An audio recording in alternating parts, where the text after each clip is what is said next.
by Phalaris." But Aesop, when pleading in Samos for a demagogue who was in danger of losing his life, said, That a fox in passing over a river fell into a whirlpool, and not being able to get out of it, was for a long time in a miserable condition, and many canine flies adhered to his skin. But a hedgehog wandering along, as soon as he saw him, commiserating his condition, asked him whether he should drive away the canine flies from him.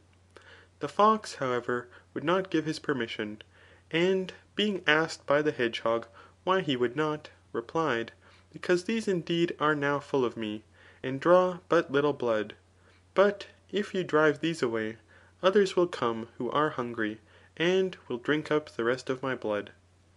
Thus, O men of Samos, said he, this man will no longer hurt you, for he is rich ; but if you put him to death, other persons who are poor will succeed him, and by thieving the public property will consume your wealth." Fables, however, are adapted to popular harangues ; and they have this good, that it is difficult to find things which have been similarly transacted, but it is easy to find fables.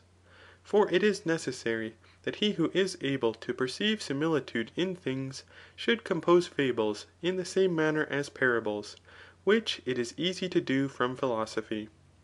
It is easy, therefore, to introduce fables. But examples derived from history are more useful for the purpose of consultation ; for future, for the most part, resembles past events.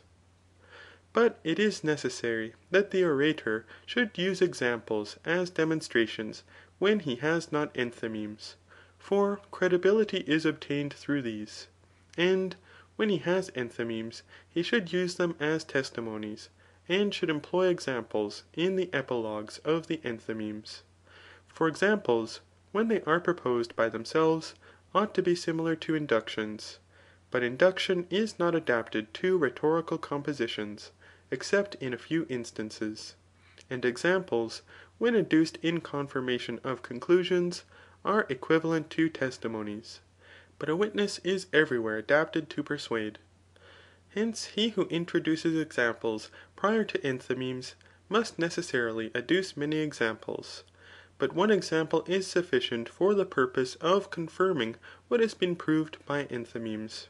For a credible witness, though but one, is useful. And thus we have shown how many species there are of examples, and how and when they are to be used. End of Chapter 21 of Book 2.